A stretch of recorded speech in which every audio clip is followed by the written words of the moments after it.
Ya madhep pakai dada itu kan kalau berdiri, kalau rukuk sama sujud.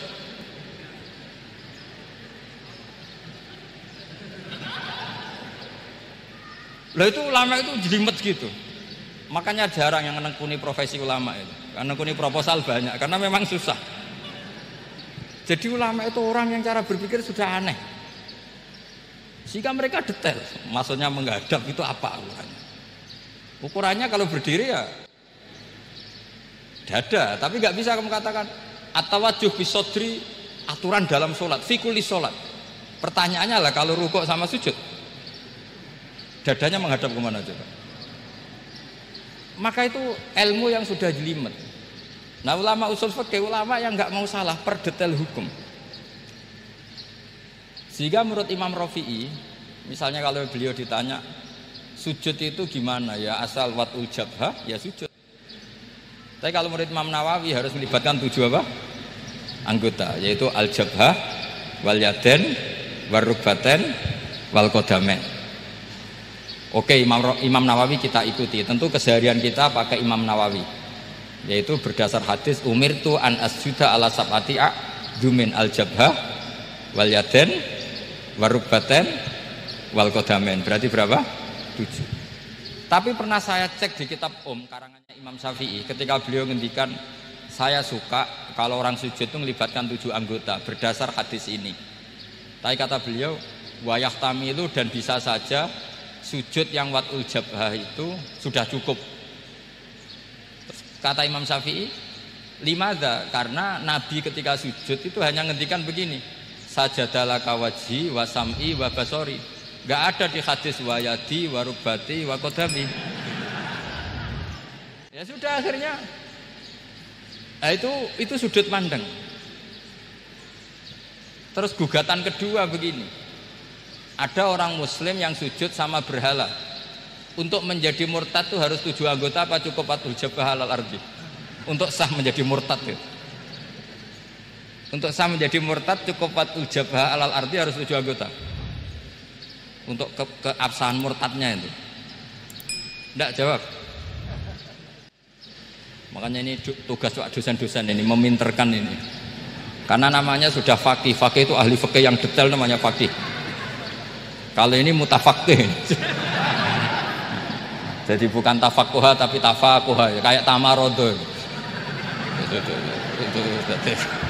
Jadi wazannya nanti itu wal idhari ma laysa fil waqi'. Jadi ini bukan gojlok, ini memang marah saya ini. Jadi kalau sudah pakai gelar fakih harus fakih betul. Karena ilmu fikih itu sebetulnya gampang.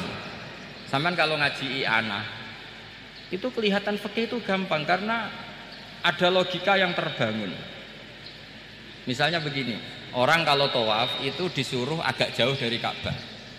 Jangan sampai nginjak sadarwan.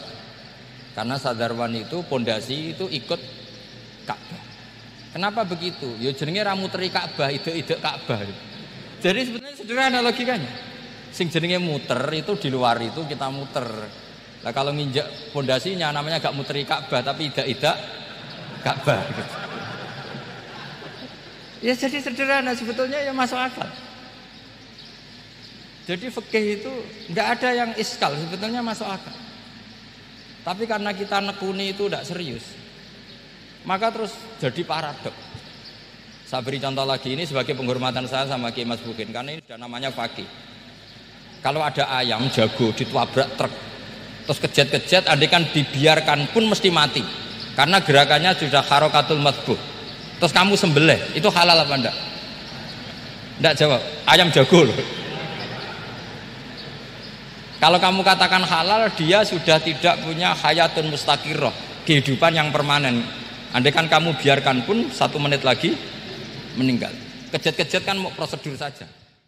Maksudnya pantasnya mati yo kejet-kejet sih, tapi sebetulnya sudah pasti mati. Maka ini ada 2 ulama. Kalau kata Imam Malik tetap namanya halal. Karena ruhnya masih di situ, sehingga ketika kita nyembelih, ya nyembelih hewan yang hidup. Yang namanya nyembelih itu pokoknya mematikan yang punya ruh. Sementara saat itu rohnya masih di situ, meskipun 1 menit lagi pasti mati. Tapi kalau mazhab Syafi'i enggak, ini sudah harokatul madbuh, tidak punya hayatun mustaqir. Sehingga dalam perdebatan ulama fikih itu lucu, kadang ya gampang-gampang mangkel nol. Misalnya begini, kalau ada anak lahir tidak ada amaratul hayat, nggak nangis, nggak bernafas, sunat disolati apa enggak? Siktun sing layas tahilu walayas, langsung lahir langsung mati, nggak ada amaratul hayat. Rata mikir tuh. Itu tidak wajib disolati. Alasannya, ya kan memang sholat alal mayit kan tidak pernah hidup. Di mana-mana mayit itu setelah hidup mati. Ini kan tidak pernah hidup. Namanya ya qit'atul lahmin, ya potongan daging itu aja. Enggak. Jadi kadang fikih diwaca tenan jebule mangkel no. Terus ketika di kitab